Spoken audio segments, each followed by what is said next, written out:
रत्नागिरी संगमेश्वर विधानसभा मतदारसंघातली मतमोजणी उद्या सकाळी ठीक 8 वाजता आंबेडकर भवनमध्ये केंद्रामध्ये होणार आहे. आता उद्या मतमोजणी होणार आहे, पण गेले 2-3 दिवस मतदानानंतरची जी काही चर्चा नाक्यात असतील, गावाच्या तिट्यावर असतील किंवा वाडी वस्तींवरती काही चर्चा ऐकायला मिळतात, त्या फार रंजकदार अशा एकत्रित आहेत. आणि आम्ही ज्या पत्रकार मंडळींनी ज्या वेळेला संपूर्ण मतदान दिवशी काही भागाचा दौरा केला, तर साधारणपणे कुठेतरी उदय सामंतांचं पारडं जड असल्याचं दिसून येतंय.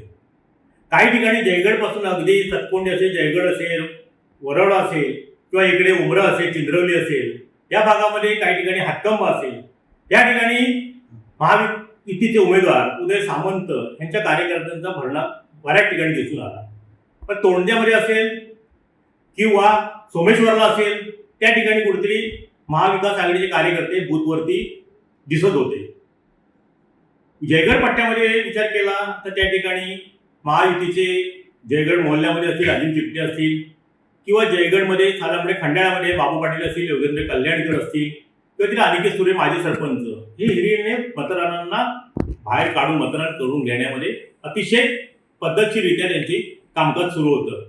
पण आपण सोमेश्वरमध्ये आलो तर सोमेश्वरमध्ये बाबू मयेकर असतील, तर त्याचबरोबर तिथले कार्यकर्ते असतील, तर खाली फणसोपमध्ये आल्यानंतर तिथे राकेश साळवे वगैरे असतील, हे महाविकास आघाडीचे उमेदवार बाळा माने यांच्याकरता प्रयत्न करताना दिसत होते.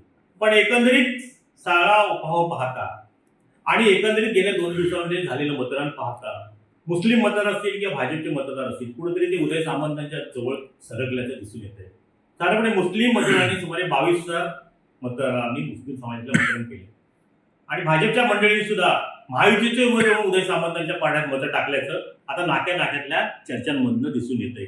एकंदरीत रांगरंग पाहता सुमारे 11 जिल्हा परिषद गटामध्ये हा रत्नागिरी संगमेश्वर विधानसभा मतदारसंघ विभागलेला आहे आणि कार्यकर्त्यांनी महायुतीच्या केलेलं काम असेल, तालुकाध्यक्ष बाबूबाप असतील किंवा रत्नागिरी शहराचे बिपिन बंदरकर असतील, ही सारे मंडळी असतील किंवा राष्ट्रवादीचे बंटी वणजो असतील, या सर्व मंडळींनी एकत्रितरित्या उदय सामंतांच्या प्रचाराकरता चांगल्या प्रकारे प्रयत्न केला आणि त्याच्यामध्ये कुठेतरी त्यांना यश येताना मिळताना दिसतंय.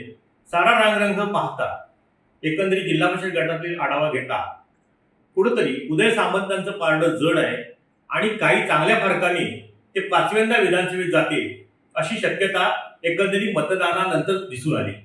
आता शेवटी निकाल आहे, प्रत्येकजण आपले अंदाज व्यक्त करतायत आणि प्रत्येकजण दोन्ही बाजूने दावे केले जात आहेत.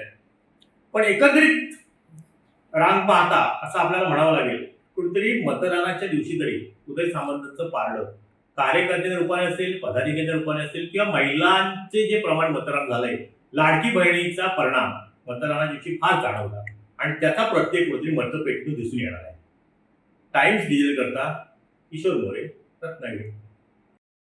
टाइम्स डिजिटलला लाईक करा, शेअर करा, सबस्क्राईब करा आणि बेल आयकॉन दाबायला विसरू नका. Times digital.